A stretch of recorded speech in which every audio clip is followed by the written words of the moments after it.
Virtual reality, or VR, is a new area for education. It's going to develop really quick, it's going to become part of everyday life.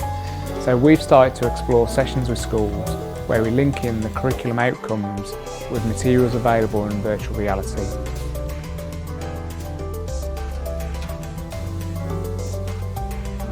So today we've been running a virtual reality workshop with a group of students. Have a look up.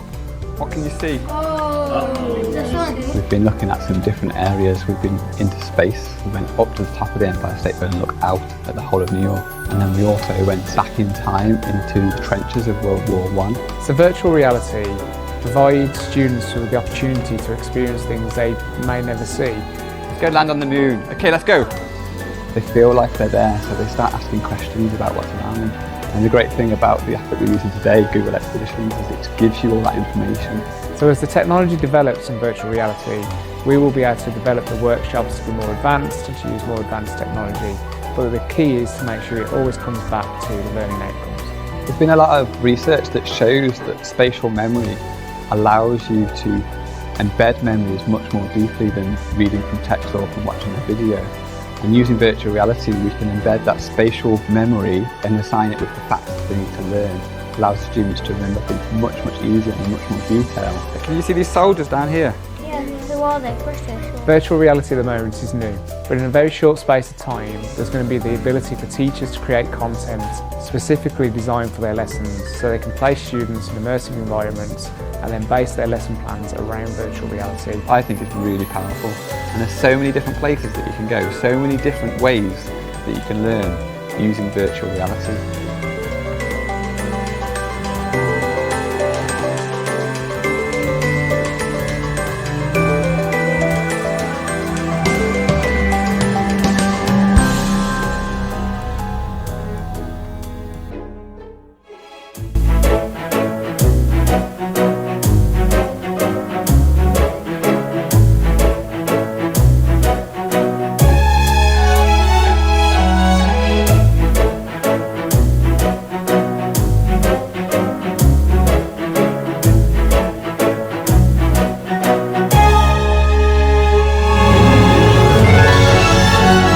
There is a place like that. Welcome to the Holo Room.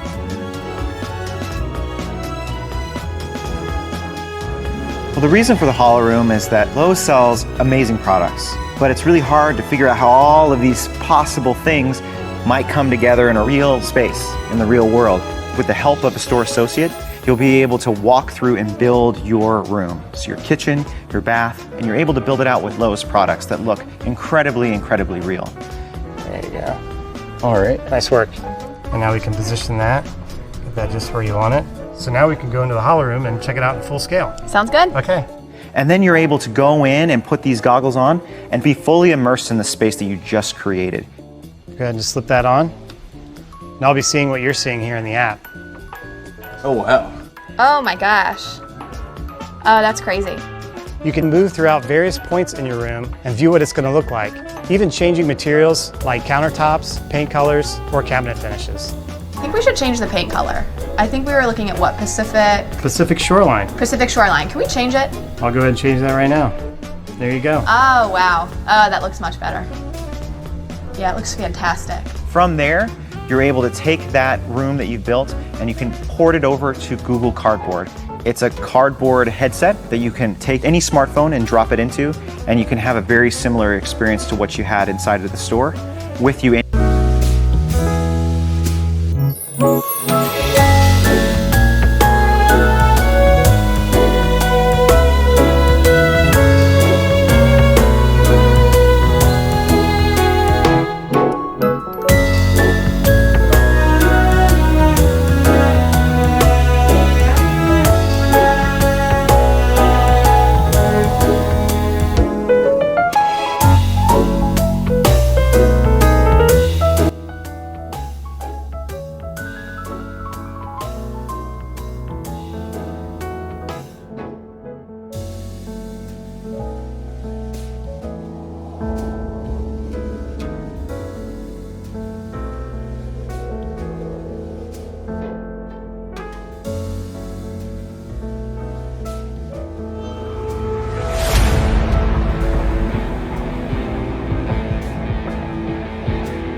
For the Miracle flagship project at the University of Basel, we developed this virtual reality room.